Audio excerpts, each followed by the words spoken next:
So San Diego must have been fun out there. I know you like the sun. What was it like just to be around this new group? I know the chemistry starts early for you. What was that like? San Diego, I mean, first off, shout out to Phoenix. You know, shout out to everybody that made that possible for us to go to San Diego. Yeah, I mean, anytime you can get away and, you know, you don't have the distractions of like, all right, I need to get home, I need to put this crib together, you need to read a bedtime story, you know, like, we can like stay together and start bonding early. You see it in the teams that win. You see that collective just meshing together, and down in San Diego we were able to do that very well. Yeah. And I know for you, you were just kind of getting the taste what you're capable of last year, getting another full off season now under your belt. Where do you feel like you're at and where you want to be? I feel great, honestly. I feel great. I feel like a basketball player. I feel like an athlete. Everything I want to do, I can do it. Yeah, like there's no lag in between my body and my mind. Shout out to Annalise for all the hard work that she put in with me, keeping me in the weight room. Sometimes I'm known to run, and she found me. But no, all seriousness, she did an amazing job on me and my body, and you know, just feeling strong, mobility, everything. Yeah, the whole training staff, honestly. Tia? Hi, Tia Reed, guys. You know, we've gotten to hear from you a lot, just like the first show that we've been on, and leading up to your book. Congratulations, by the way. You even said at the point that you considered retirement after everything you went through. I guess what's your take on that now, and how you feel like you've come along since then? Yeah, no, you know, last year, yeah, I definitely thought about it, like just giving it up, but I think that was just, you know, down in the trenches, and just not feeling the best. But yeah, no, y'all was stuck with me for a while now, so I'm not gonna let up and take these advice every single day. Just do a little bit, don't stop. It definitely actually helps. Yeah. Cindy? Cindy Brunson, Mercury Broadcast TV team. PG, great to see you again. Okay. You've had this off season, you're ready to go. So my dear friend LaChina Robinson wants me to tell you she is again picking you to win MVP. She wants it out in the universe, so there you go. That is for her. My for girl. me, I know, right? So for me, you're gonna need help getting there, right? Somebody's gotta get you the ball. So I wanna know from you, who has impressed you the most as a veteran and as a rookie? I mean, I would say this about the rookies. I haven't been in a training camp in a long time where I was like, I want to keep them all, you know? I would legit keep all of them if we had that ability to. They've all shown me something that they do very well. Just their willingness to learn, to take, you know, criticism, constructive criticism. You know, they're just swallowing up all that knowledge, and that's a hard thing to do when you're young, to be able to just swallow up all that knowledge. Sometimes you just want to say, well, no, I do it like this. No, they're like, okay, we're going to listen, we're going to do what you say. You can see it. And I think that is a trait that's really hard to have in the youth sometimes. Not to sound older up here. Wow. Woo, time runs so fast. And then the vets, I mean, Kyle and Cloud, I mean, just their energy, watching them pressure, you know, pressure the guards out on the wing, at the point, you know, the energy that they bring, it trickles down. It legit does trickle down. It makes me, okay, well, let me get up here. I don't want my man to be the one that can catch it. So it's been really good. I mean, those two have brought so much energy. Just walking in the gym, just how they greet and come in the locker room and say hey to every single person. I mean, that is small, but that sets the culture. Trevor? Hi, Brittney. Trevor Booth with Desert Wave Media. So when Diana came in here, she said that you guys feel like you have something special going on here. You guys have obviously been to that mountaintop. Do you feel like you have enough to win? And then also, conversely, how much are you kind of emphasizing everybody, like, you know, we need to rebound after last year? Yeah, so after last year, we're not gonna talk about last year that much. We're just gonna leave last year be last year. We all saw it. We all played in it. Well, we played in it, but yeah, after that, I mean, defense is a big key. You're not gonna win a game. You're not gonna win a championship in this league not playing defense. And I think that's something that we want to do. When we come down the court, we want it to be a whole kerfuffle. Like, we want them heads spinning. We want them to have to swallow stuff on the D down low. And yeah, that's something that has definitely been emphasized. Rebound, gang rebound, everybody. You got to fly in there.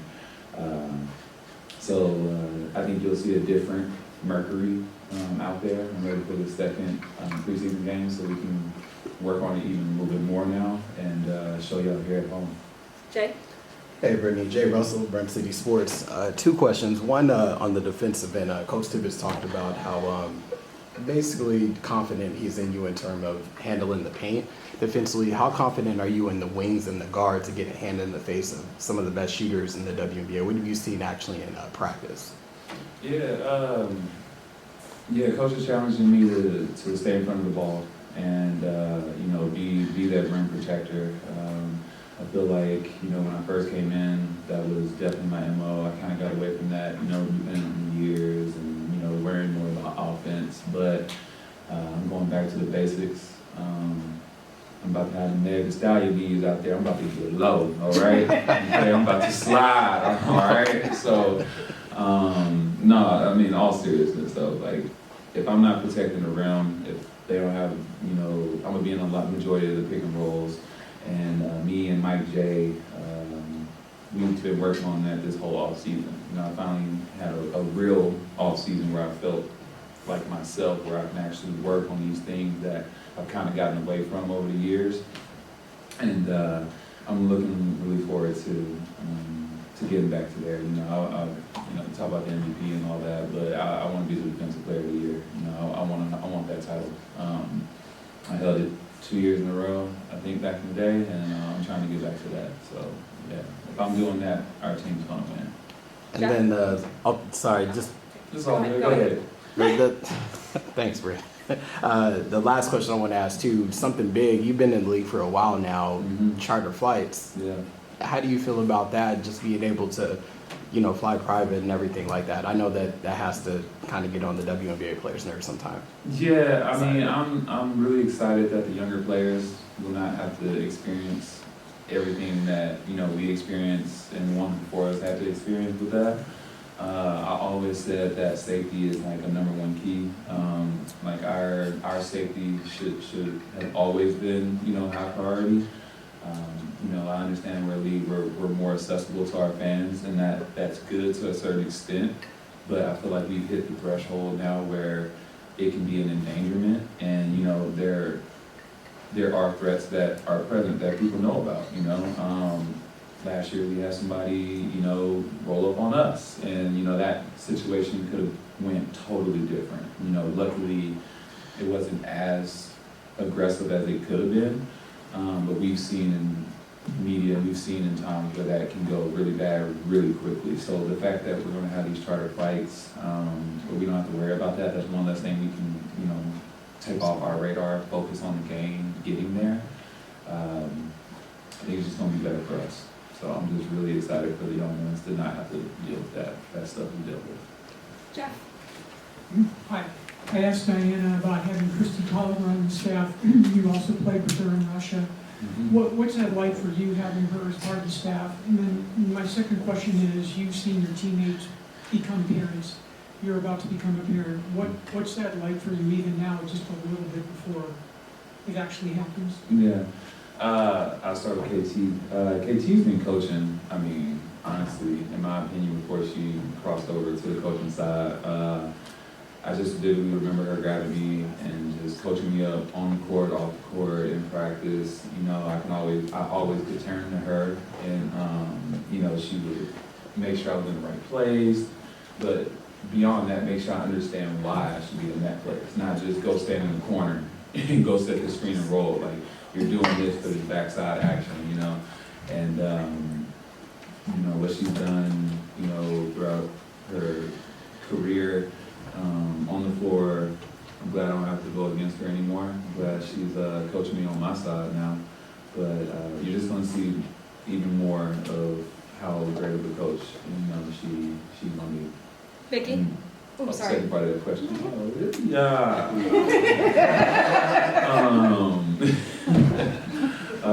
Becoming a parent, I am thrilled. I'm head over heels. I know everybody keeps saying like, "Oh, you're not going to sleep. You're going to be up all night." Like, I'm cool with that. Like, I'm looking forward to those long nights. I'm looking forward to just coming home from a hard day of practice or, you know, outside things going on. You get home, you see this ball of joy. You know, I also get to see Baby Bash, and everything else is not going to matter anymore. All that's going to matter is just this time right there. So I'm super excited. I cannot wait. Now, Vicky. Thank you, Chris, from CC Sports. This is a little bit of my question, but there's just so much new with you. Your book, new coach, new season, you have a baby on the way. So how are you feeling coming into the season with all this sense of newness? Feeling good, honestly. In a really good place, so it's not like overwhelming or anything. You know, some people might be like, "Oh, all this new change, you know, all this new stuff," and it could be a lot. But yeah, I'm ready for it. I was ready for a new beginning. You know, I've been with Coach this whole off season. We got to really know each other really well. Like I said, I'm just excited. Like I'm ready for something, you know, more. And you know, we get so used to being at like a normal state where like we don't encourage the new, and I'm just embracing that. We're going to end with Barry. Hey, Brittney, Barry Bloom from Sportico, nice to meet you. Just a question about your experience. Do you digest that experience and work your way through it, or is it something that you can't put into place, but you live with the rest of your life in some way or another? My experience In Russia? in Russia. Yeah. Yeah, I mean, you never forget about it. It's always there. But you know, you just kind of when it comes up, you deal with it, and when it's at its low, you just enjoy those lows. I think it made me a tougher person.